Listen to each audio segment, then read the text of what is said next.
Hello everyone, I'm Ron Grant coming to you live and direct from Tortola in the Virgin Islands. You're watching 284 Media. July 9th will be observed regionally as ACI Day. Here in the British Virgin Islands, we have the honor of hosting the day's celebrations.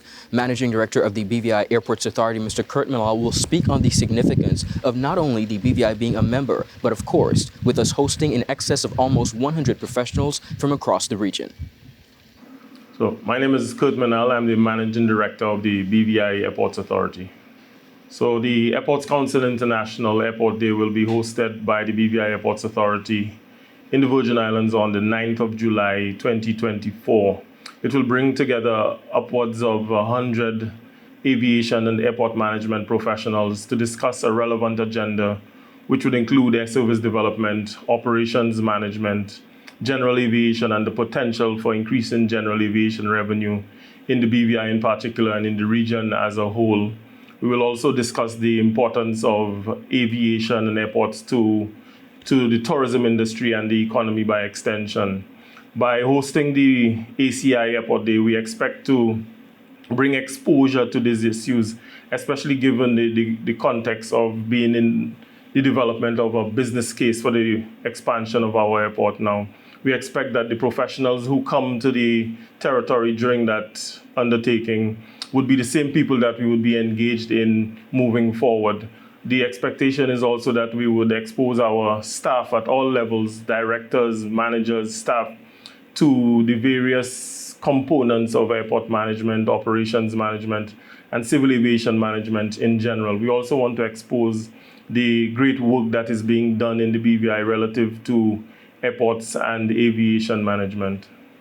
So it's quite significant. Just to put some context, the Airports Authority, the BVI Airports Authority, became a member of the Airports Council International in 2018-2019. Due to the COVID-19 pandemic, we were not able to actively participate in the ACI. So coming out of the pandemic in 21-22, we re-engaged with ACI to a point where we were so active that we were elected onto the board of directors, the governing board of Airports Council International Latin America Caribbean. That is the region that the BVI forms part of. The BVI Airports Authority moves about 200,000 passengers per annum. So to put it in context, the membership of ACI, the bigger airports move in excess of 50 million plus passengers per annum. So when you look at the BVI Airports Authority or Terence B. Lettsome against them, it would appear that we are small. But the significant thing is that as a governing member and also as a regular member of ACI, we have an equal say around the table. We essentially speak to and speak at the same level with the big players in aviation, in the Caribbean, in the world really.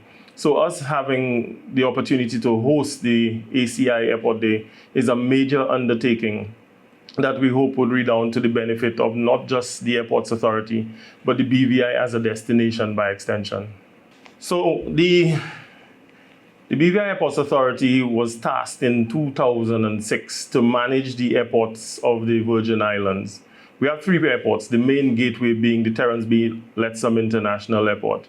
After almost 20 years, we have a very aged facility. So you would see it in the condition sometimes of our equipment, of our facility in general. But the BVI Airports Authority, through the board and the government, we are committed to enhancing the facilities, enhancing the experience of the passengers, the guests, the visitors to the 3 airports, particularly Terence B. Lettsome International Airport. So you would see, even as we work towards the development of the airport, the ultimate expansion of the runway, the redevelopment of the terminal, etc., we're trying to essentially work with what we have to make the best of what we have. So we are improving facilities. We are changing over equipment because of the age of the facilities. We trying to introduce new technology. We're trying to build capacity through training of our staff. Again, where you would see the impact of that is on the ground with the implementation of those initiatives that actually impact the staff and the passengers. So like I said earlier, we expecting, well actually so far we have 70 foreign participants registered for ACI Airport Day. We want to take the opportunity not just to interact with them and engage them with respect to aviation and airport development and all of that. We want the opportunity for them to come to experience the warmth of the Virgin Islands. We want them to see the uniqueness of the 60 islands and keys. It's often said that most times you can go to one island, for example, if you go to Barbados or St. Lucia. If you come to the BVIAA, you have a choice of 60 islands and keys. So incorporated in the program of ACI Airport, there are social events. There will be an excursion where we expose them to the product, to the destination. And I would like to encourage them to even stay longer. And after they leave, come back, spread the word, come to the beautiful Virgin Islands.